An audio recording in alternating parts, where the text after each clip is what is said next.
এমন একটা সময় আসছে অচিরেই, অতি তাড়াতাড়ি এমন একটা সময় আসছে, এমন একটা দিন আসছে যেই দিনটা গোটা আরব ভূখণ্ডে নয়, গোটা পৃথিবীতে মানুষ হাজারে মাউদ থেকে নিয়ে মক্কা থেকে মদিনা, মদিনা থেকে তায়েফ, এক দেশ থেকে আরেক দেশে সফর করবে। মাল সম্পদগুলো তারা ঘরের বাইরে ভিতরে রেখে দেবে, সম্পদ চুরি যাওয়ার ভয় থাকবে না। তাদের নারীগুলা রাতের বেলা মরুভূমিতে বার হবে, রাস্তায় বার হবে, সতীত্ব নষ্ট হবার কোনো চিন্তা থাকবে না, ভয় থাকবে না। শুধু তাই না, সম্পদগুলো ঘরের বাইরে থাকবে, ওই সম্পদ লুটে যাওয়ার ভয় হবে না। ব্যবসাদাররা ব্যবসা করতে করতে মরুভূমি দিয়ে আসবে, ব্যবসাদারের ব্যবসার মাল চুরি যাবার, ডাকাতি হবার ভয় থাকবে না, ধর্ষণের ভয় থাকবে না। আমি রাসূল আল্লাহর নামের শপথ করে বলছি, লা ইয়াখাফু ইল্লাল্লাহ, আল্লাহর ভয় ছাড়া মানুষের অন্তঃকরণে আর কারো ভয় থাকবে না। একটু অপেক্ষা করো। রাসূল এই কথা সাহাবাদেরকে বললেন কোন সময়? যখন গোটা আরবের বুকে মুসলমান ইমানদার মার খাচ্ছে। শুধু মার খাচ্ছে না, মার খেতে খেতে, মার খেতে খেতে সাহাবায়ে কেরাম অতুষ্ট হয়ে গেছে। যাবার জায়গা নাই, যাবার কোনো জায়গা নাই। কাফেরেরা কাজে দিচ্ছে না, কাজ দিচ্ছে না, কাফেরেরা দোকানদারের কাছে মাল বিক্রি করছে না। এখন আমাদের সমাজে এখন অনেক জায়গা এরকম হয়ে গেছে। অনেক আপনারা চাটে দেখবেন, ফেসবুকে, সোশ্যাল মিডিয়ায় অনেক অমুসলিম দোকানদার মুসলমানদের মাল বিক্রি করা বন্ধ করে দিচ্ছে। ঠিক এরকম প্রেক্ষাপট এসেছিল মক্কায়। আর কত দুঃখের কথা চাচি শুনবো, এমন একটা জায়গায় আমি বসে আছি, চারিদিকের দুঃখ, আপনারা এক দুঃখ জানাচ্ছেন, আরেকজন আরেক দুঃখ, দুঃখ আর নিতে পারছি না আমি। অনেক গণতান্ত্রিক যে পদ্ধতি, সিস্টেম, সেইটা আমাদের কাছ থেকে নিয়ে নিয়ে সব। শুধু আমাদের এই জায়গা বলে না, আলহামদুলিল্লাহ আমাদের রাজ্য তো বহুত ভালো আছে চাচি, বিশ্বাস করেন আমাদের রাজ্য অনেক ভালো আছে। আমি ভারতবর্ষের প্রত্যেকটা রাজ্য ঘুরেছি আলহামদুলিল্লাহ, শুধু উড়িষ্যা ছাড়া, উড়িষ্যা রাজ্য ছাড়া প্রত্যেকটা রাজ্য ঘুরে দেখেছি। আমরা অনেক ভালো আছি। অন্য রাজ্যের মুসলমান এত নির্যাতিত, নিপীড়িত কল্পনা করতে পারবেন না আপনি। আসামে যান, আসামে যান, এত নিপীড়িত আসামের মুসলমান কল্পনার বাইরে আপনার। আপনি তো ভোটটাও মোটামুটি দিতে পারেন, তাদের টোটালি কোনো ক্ষমতা নাই, রাজনৈতিক বলে তাদের কোনো ক্ষমতাই নাই। পাওয়ার, সবগুলো পাওয়ার। আল্লাহ সবুজ দান করেন, বলেন আমিন। আমার বন্ধুগণ একটা হাদিস শোনেন, প্রস্তুতি কারে বলে? আমাদের তো প্রস্তুতি আসে না, এরপরেও আমরা ভেঙে পড়ি। রাসূলুল্লাহ সাল্লাল্লাহু আলাইহি ওয়াসাল্লাম, আল্লাহর নবী যখন গোটা মক্কায় মুসলমানদের উপরে নির্যাতন, গোটা মক্কা জুড়ে নির্যাতন, মুসলমানেরা মার খেতে খেতে নিজেরা পেরেশানি হয়ে গেলেন। এমন আর প্রস্তুতি মুসলমানদের মক্কায় থাকার মতো অবস্থায় না। সাহাবায়ে কেরাম বিরক্ত বোধ করছেন আর চেষ্টা করছেন, থাকার সম্ভব হবে না। রাহমাতুল লিল আলামিন খাবার চাতোয়ারে ডান হাত মাথার নিচে দিয়া হাতিমের উপর আল্লাহর নবী শোয়াক, রাহমাতুল লিল আলামিন হাতিমের উপরে শোয়াস। সাহাবায়ে কেরাম আব্দুল্লাহ ইবনে মাসউদ রাদিয়াল্লাহু আনহুর নেতৃত্বে নবীজির কাছে গেলেন। শাকাউনা ইলা রাসূলিল্লাহি সাল্লাল্লাহু আলাইহি ওয়াসাল্লাম, আলা তাদউ লানা আলা তাস্তানসিরু লানা ইয়া রাসূলুল্লাহ। আল্লাহর হাবিবের কাছে গেলেন, যাওয়ার পরে বললেন, ইয়া রাসূলুল্লাহ, হুজুর আপনি আমাদের জন্য আল্লাহর কাছে কি একটু দোয়া করবেন না? আমরা তো মার খেতে খেতে শেষ হয়ে গেলাম, আমরা মার খেতে খেতে শেষ হয়ে গেলাম, একটু কি দোয়া করবেন না? রাসূলুল্লাহ সাল্লাল্লাহু আলাইহি ওয়াসাল্লাম শোয়া থেকে উঠে বসলেন। আল্লাহর নবী বসে বলেন, ও আমার সাহাবাদের দল, তোমরা কি জানো তোমাদের ইসলাম, তোমাদের দুনিয়ায় আসার আগে যে ইমানদার মুসলমান যারা হয়েছিল অন্য যুগের জামানায়, অন্য নবীদের জামানায় যারা ঈমান এনেছিল, ঈমান আনার কারণে ঈমানের দাম তাদের কি দিতে হয়েছে, এটা কি তোমরা জানো? সাহাবারা বললেন, না লা ইয়া রাসূলুল্লাহ, হুজুর আমরা জানি না। আল্লাহর নবী বলেন, শোনো, ওই ঈমানদারদেরকে ধরা হতো, ফায়ুখাদুর রাজুলু, ঈমানদারদেরকে ধরা হতো, ফায়ুহফারু লাহু ফিল আরদ, জমিনে গর্ত খনন করা হতো। জমিনে গর্ত খনন করার পর ওই ইমানদারকে গর্তের মধ্যে কোমর পর্যন্ত পুঁতে ফেলা হতো। এরপরে করাত আনা হতো, সুম্মা ইউদা বিল মানসার, ওই করাত ইমানদারের মাথার উপর রেখে ওই করাত দিয়ে ইমানদারকে চিরে চিরে দু টুকরা করে ফেলে দেওয়া হতো। ঈমান আনার কারণে ইমানদারকে টুকরা দু টুকরা করে ফেলা হতো। ও সাহাবারা, শুধু তাই না, লোহার চিরুনি আনা হতো। ওই লোহার চিরুনি আনার পর ইমানদারের গায়া থেকে গোশতগুলা হাড্ডি থেকে আলাদা করে ফেলা হতো। এমন কষ্ট ঈমান আনার কারণে দেওয়া হয়েছে। শুধু তাই না, এই কষ্ট দেওয়ার পর মায়া সুদ্দুহু যালিকা দিনী, এত জুলুম আর নির্যাতন করার পর ওই ইমানদার মুসলমানদেরকে ইসলাম থেকে, ইমান থেকে এক চুল পরিমাণও সরানো যায় নাই। এটার নাম ইমানদার, এটার নাম মুত্তাকি, এটার নাম হচ্ছে ঈমান, এইটার নাম ঈমান। রাসূল বলছেন, জীবন্ত মানুষের এই যে চিরুনি, লোহার ধার দেওয়া চিরুনিগুলো এনে গোশতের উপরে আঁচড় দিয়ে দিয়ে হাড্ডি থেকে গোশত আলাদা করা হতো। বুখারীর বর্ণনা বলছি। আগুনের উপরে রেখে আগুনের শিখা, আগুন জ্বলছে, ওই আগুনের শিখাগুলো গায়ের গোশত চর্বি গলে গলে জ্বলন্ত আগুনগুলো লিভিয়ে যেত। এমন করে কষ্ট দেওয়া হয়েছে। কিন্তু মায়া সুদ্দুহু যালিকা আন দীনি, এত জুলুম, এত নির্যাতন, এত কষ্ট দেওয়ার পরেও এক চুল পরিমাণ ওই ঈমানদারদেরকে ইসলাম থেকে সরানো যায় নাই। ও সাহাবারা, তোমরা বড্ড তাড়াহুড়া করে ফেলছো।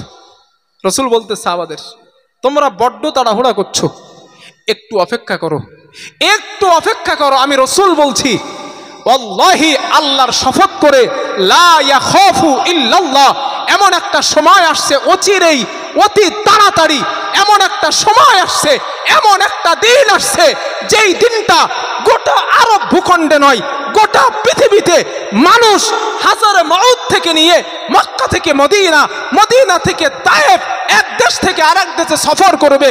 মাল সম্পদগুলো তারা ঘরের বাইরে ভিতরে রেখে দেবে, সম্পদ চুরি যাওয়ার ভয় থাকবে না। তাদের নারীগুলা রাতের বেলা মরুভূমিতে বার হবে, রাস্তায় বার হবে, সতীত্ব নষ্ট হবার কোনো চিন্তা থাকবে না, ভয় থাকবে না। শুধু তাই না, সম্পদগুলো ঘরের বাইরে থাকবে, ওই সম্পদ লুটে যাওয়ার ভয় হবে না। ব্যবসাদাররা ব্যবসা করতে করতে মরুভূমি দিয়ে আসবে, ব্যবসাদারের ব্যবসার মাল চুরি যাবার, ডাকাতি হবার ভয় থাকবে না, ধর্ষণের ভয় থাকবে না। আমি রাসূল আল্লাহর নামের শপথ করে বলছি, লা ইয়াখাফু ইল্লাল্লাহ, আল্লাহর ভয় ছাড়া মানুষের অন্তঃকরণে আর কারো ভয় থাকবে না। একটু অপেক্ষা করো, একটু অপেক্ষা করো, ওই দিন আসছে, একটু অপেক্ষা করো। কথা বুঝতেছেন আমার? রাসূল এই কথা সাহাবাদেরকে বললেন কোন সময়? যখন গোটা আরবের বুকে মুসলমান ইমানদার মার খাচ্ছে। শুধু মার খাচ্ছে না, মার খেতে খেতে, মার খেতে খেতে সাহাবায়ে কেরাম অতুষ্ট হয়ে গেছে। যাবার জায়গা নাই, যাবার কোনো জায়গা নাই। কাফেরেরা কাজে দিচ্ছে না, কাজ দিচ্ছে না, কাফেরেরা দোকানদারের কাছে মাল বিক্রি করছে না। এখন আমাদের সমাজে এখন অনেক জায়গা এরকম হয়ে গেছে। অনেক, আপনারা চাটে দেখবেন, ফেসবুকে, সোশ্যাল মিডিয়ায় অনেক অমুসলিম দোকানদার মুসলমানদের মাল বিক্রি করা বন্ধ করে দিচ্ছে। ঠিক এরকম প্রেক্ষাপট ছিল মক্কায়। কাফেরদের কাছ থেকে মুসলমানদের জন্য টোটাল মাল বিক্রয় নিষিদ্ধ। মুসলমানরা কাফেরদের কাছে পাওনা টাকা পাবে, সেই টাকা দেওয়া বন্ধ, খাবার দেওয়া বন্ধ, সবকিছু তাদের জন্য দেওয়া বন্ধ। মার খাচ্ছে, নির্যাতন, নিপীড়ন, এক্সট্রিমার রুল চলছে। এই অবস্থায় সাহাবায়ে কেরাম নবীজিকে বললেন, হুজুর সহ্য করতে পারি না, দোয়া করেন আমাদের জন্য। নবীজি বললেন, অপেক্ষা করো আর কয়েকটা দিন। ওই সময় কি আসে নাই নবীর যুগে? কথা বলেন, আসে নাই? এমন সময় এসেছেন, বাঘ আর হরিণ এক ঘাটে জল খেয়েছে, বাঘের ক্ষমতা হয় নাই হরিণকে থাবা দেওয়া, বাঘের পাওয়ার হয় নাই হরিণকে থাবা দেওয়া। ওই রাসূল চলে গেছেন, খেলাফত মুসলিম জাহানের খলিফা হয়েছেন আমিরুল মুমিনিন, অর্ধেকটা পৃথিবীর বাদশা হযরত ওমর রাতের বেলা দিনের বেলা একা একা সিকিউরিটি ছাড়া মরুভূমিতে ঘুমিয়েছেন। কোনো বাবার ক্ষমতা হয় নাই ওমরের গায়ে গিয়ে টোকা দেওয়া, কারণ জনগণ সবাই নিজে নিজের দায়িত্বশীল, কারণ জানে ওমরের বিচার এটাই, চুরি করলে হাত কেটে দেওয়া। এটা তো ওমরের বিচার না, এটা রবের বিচার। জিনা হয়েছে, ধর্ষণ হয়েছে, কোমর পর্যন্ত পুঁতে, মাটিতে কোমর পর্যন্ত পুঁতে পাথর মেরে তাকে হত্যা করে দাও। 10 মিনিটের আরামের জন্য কোমর পর্যন্ত পুঁতে হত্যা করা, এর থেকে ধর্ষণ থেকে দূরে থাকা অনেক ভালো। এই চিন্তা ওই যুগের মানুষ করেছে।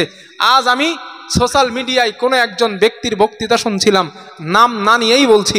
সে ব্যক্তি বলছেন, আরে ইসলাম কি? ইসলাম তো ধর্ষণ করা শেখায়। ইসলাম কি? ইসলাম তো চুরিদারি শেখায়।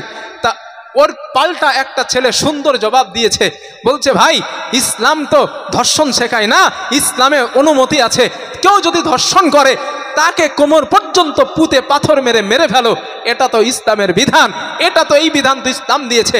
আরে ভাই, আজ তুমি যেটা দিয়ে তোমার বক্তব্য দিচ্ছ, তোমার ধর্মে তোমার ক্ষমতায় থাকা, তোমার ক্ষমতার প্রেক্ষাপটে ধর্ষণ হয়, চুরি হয়, ডাকাতি হয়, ছিনতাই হয়, কোনো রব হয় না, কোনো বিচার হয় না। যারা ক্ষমতায় আছে ধর্ষণ করলে তারা মাপ পেয়ে যায়। আর ইসলামের বিচার ব্যবস্থা ছিল, ইসলাম যখন রাষ্ট্র ক্ষমতায় ছিল, ইসলামের বিচার ব্যবস্থা ছিল, ধর্ষণ করেছে পাথর পুঁতে মেরে ফেলো, চুরি করেছে হাতগুলা কেটে দাও। আজ তো চুরি করে তোমাদের মধ্যেই ক্ষমতায় থাকা ব্যক্তিগুলা লক্ষ লক্ষ টাকা কলমের খোঁচায় চুরি করে, তাদের কোনো বিচার হয় না। তুমি ইসলামকে খারাপ বলো কোন অ্যাঙ্গেলে? চমৎকার জবাব দিয়েছে সে ব্যক্তিটা। তো ইসলাম আমাকে এটাই শিখিয়েছে, এটাই শিখিয়েছে ইসলাম আমাকে। চুরি করবা হাত কেটে দেব, জিনা করবা পাথর মেরে ফেলবো, মদ খাবা 100 বেতের আঘাত করব। ইসলাম আমাকে শিখিয়েছে। হযরত ওমর গোটা পৃথিবীর অর্ধেক বাদশাহিত্য করেছেন। আজ ওমরের যুগে যেতে হবে না, আফগানিস্তানে যান, চ্যানেল খোলেন, গুগল খোলেন, 3 বছরে আফগানিস্তানের গবেষকরা আফগানিস্তানকে নিয়ে গবেষণা করেছেন। 3 বছরে আফগানিস্তানে 3টাও ধর্ষণ হয় নাই। জিজ্ঞাসা করা হয়েছে 3 বছরে 3টাও ধর্ষণ হলো না, আপনারা কিভাবে দেশ চালান? আফগানিস্তানের প্রধানমন্ত্রী জবাব দিয়েছেন, আল্লাহর কোরআন দিয়ে দেশ চালায়, আল্লাহর কোরআন দিয়ে দেশ চালায়, রব বিধান দিয়েছেন ধর্ষণ করলে পাথর মেরে ফেলবো। ওই ভয়ে মানুষ ধর্ষণের ধারেও যায় না। কথা বুঝিয়ে আসছে? এটাই হলো কোরআনের বিধান। আল্লাহ সুবহানাহু ওয়া তাআলা, আচ্ছা, আল্লাহ সুবহানাহু ওয়া তাআলা এই বিষয়গুলো আল্লাহ আমাদের বুঝে উপলব্ধি করে আমল করার তৌফিক দেন, বলেন আমিন।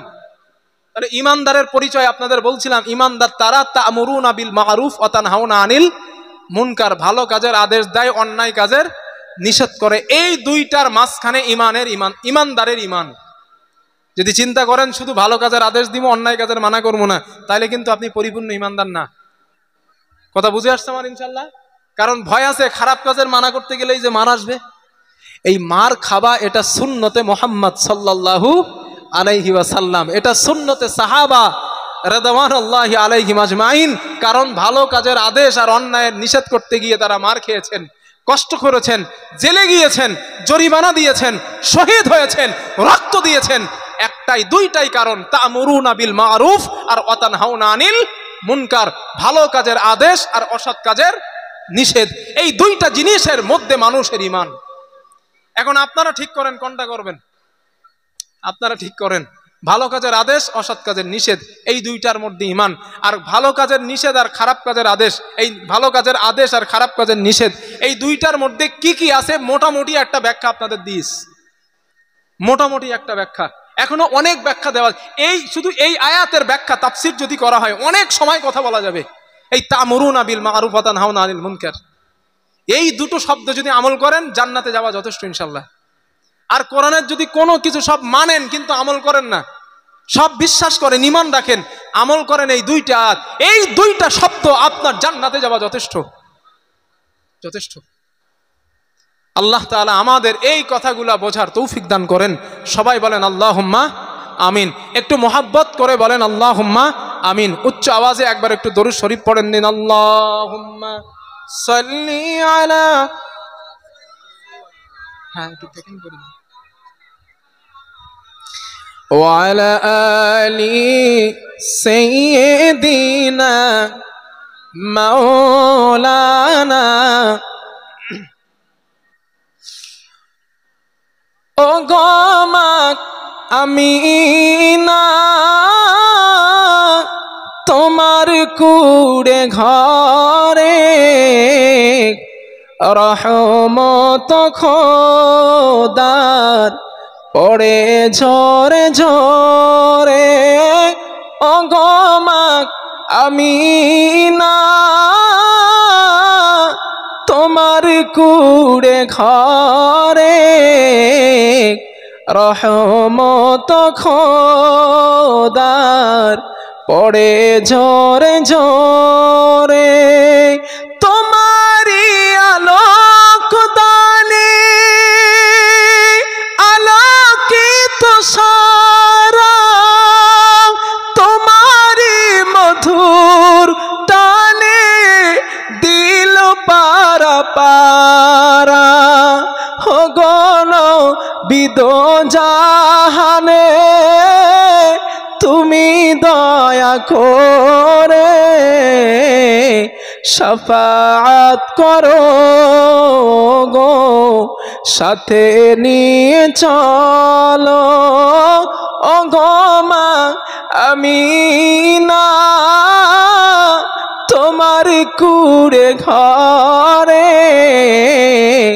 রহমত খোদার পড়ে ঝরে ঝরে। তুমি তো মানবেরি দয়া মুকুটমণি, তোমার নামে দরুদ জপে মুসলিম শানি। তরে তোমার গুণগান ও গণবিদ জাহান, তরে তোমার গুণগান ও গণবিদ জাহান। দয়া কর তরে মোরা যে গুনাহগার।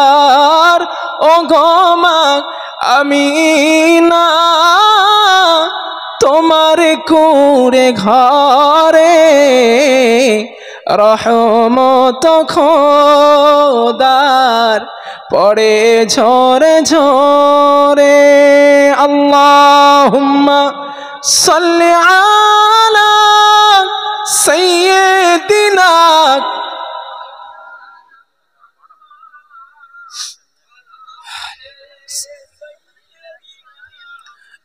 মাওলানা।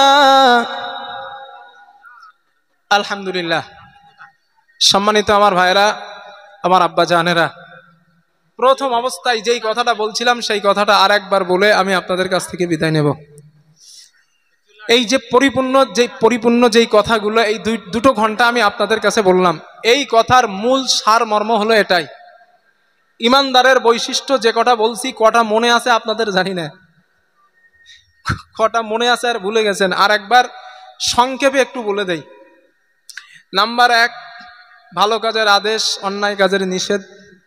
আল্লাহর নাম শুনলে অন্তর কাঁপবে, কোরআনের আয়াত শুনলে ঈমান বৃদ্ধি পাবে, ভরসা তাকওয়া অবলম্বন একমাত্র আল্লাহর উপরে হতে হবে, বাড়িতে প্রবেশ করলে সালাম দিতে হবে, মুসলমানের সঙ্গে দেখা হলে সালাম দিতে হবে, দুনিয়ায় চলাফেরার সময় বিনয়ী বিনম্রতার সঙ্গে চলাফেরা করতে হবে, এবং হারাম থেকে বিশেষ করে বেঁচে থাকতে হবে। কি থেকে বলছি? হারাম। হারাম এর মধ্যে সুদ, ঘুষ, এক কথায় যেই টাকা, যেই অর্থ, যেই জিনিস আমার জন্য বৈধ না। বোনের ফারাজ, বোন 1 বিঘে জমি পাবে, বাপ মারা গেছে, ফারাজের যেই ভাগ আছে ওই ভাগ 1 বিঘে বোনের পাওনা কি 10 কাঠা। আপনি বোনের ভাগটা না দিলেন, ওই টাকাটা আপনি খেলেন, ওই টাকাটা আপনার জন্য হারাম, কারণ হকটা বোনের আপনি নিয়ে নিছেন। আর এটা আমাদের সমাজে ভরি ভরি হচ্ছে। কিন্তু বোনকে কিছু টাকা দেয়, অল্প দিয়ে বলে বোন এই টাকাটা নে যা। বোন কিন্তু মন থেকে মাফ করে না। এই জমির দাম 20 লাখ টাকা আর আমারে দিছে 2 লাখ টাকা, আছে না এরকম? এগুলো ডাকাত, ডাকাত এইগুলা। বোনের সম্পত্তি যারা এইভাবে খায় ওরা ডাকাত। তো এইভাবে করার কোনো সুযোগ ইসলামের মধ্যে নাই। তো এই দিক থেকেও আমরা দূরে থাকবো বলি ইনশাআল্লাহ। এই একটা বিষয়। আর একটা বিষয় হলো ইমানদার হলো তারা, আল্লাহ তাআলা বলেন ইয়া আইয়ুহাল্লাযীনা আমানু, হে ইমানদারেরা, ইদা নুদিয়া লিস-সালাহ, যখন তোমাদেরকে জুমার দিন নামাজের জন্য আহ্বান করা হয়, আজান দেওয়া হয়, আহ্বান করা হয়, তখন তোমরা নামাজের জন্য মসজিদে ধাবিত হও। নদী আলিস সলা, নামাজের জন্য যখন তোমাদের ডাকা হয় তখন তোমরা নামাজে যাও। এটা কারা যাবে নামাজে? ইমানদার যারা, তারা নামাজে যাবে। যেহেতু আল্লাহ তাআলা বলছেন ইমানদার, ইমানদার যারা তারা নামাজে যাবে, আর ইমানদার যারা না তারা নামাজে যাবে না। যেহেতু স্পষ্ট হাদিস আছে, মান তারাকা সলাতান মুতাআম্মিদান ফাকাদ কাফার। নবীজি বলেন যে ইচ্ছাকৃত নামাজ ছাড়ে সে কুফরি করে, আর এই কুফরি করে যদি তওবা না করে মারা যায় তার ঠিকানা জাহান্নাম। কথা বুঝে আসছে ইনশাআল্লাহ আমার না? তো আল্লাহ তাআলা এই আমলগুলা আমাদের করার তৌফিক দান করেন। সবাই বলেন আল্লাহুম্মা আমিন। আর একটু মহাব্বত করে বলেন না আল্লাহুম্মা আমিন। আর একটু মহাব্বত করে বলেন আল্লাহুম্মা আমিন। প্রিয় ভাইরা দেখেন, এই যে কথাগুলো বলছি, এই কথাগুলো আল্লাহ সন্তুষ্টির জন্য বলছি। যদি আপনারা আমল করেন আপনাদের লাভ, আমারও লাভ। আমি বলছি ইনশাআল্লাহ এই আমল আমি করব, আর আল্লাহ আমারে তৌফিক দেন, বলেন আমিন। সবাই বলেন আল্লাহুম্মা আমিন। আল্লাহ আমারে তৌফিক দেন এবং আপনাদেরকেও তৌফিক দেন। খারাপ কাজ দেখলে আপনারা যেন প্রতিহত করতে পারেন। হাত দিয়ে যদি না পারেন জবান দিয়ে মানা করেন, জবান দিয়েও যদি সক্ষম না হয় মুখ অন্তর থেকে একটু ঘৃণা করেন, না এই কাজটা ভালো না, কাজটা খারাপ, এটা করবেন ইনশাআল্লাহ। আল্লাহ তাআলা তৌফিক দান করেন, বলেন আমিন। আল্লাহ আমারে আগে তৌফিক দেন, এরপরে আপনাদেরকেও। প্রিয় ভাইরা, আমি বক্তব্য ছাড়বো, আমি আপনাদের কাছ থেকে বিদায় নেব। আমার আর একটা জায়গায় একটু যেতে হবে, সময় অনেক স্বল্পতা, যাব অনেকটা দূরে, রাস্তা 3 ঘন্টার, হাতে আছে 2 ঘন্টা।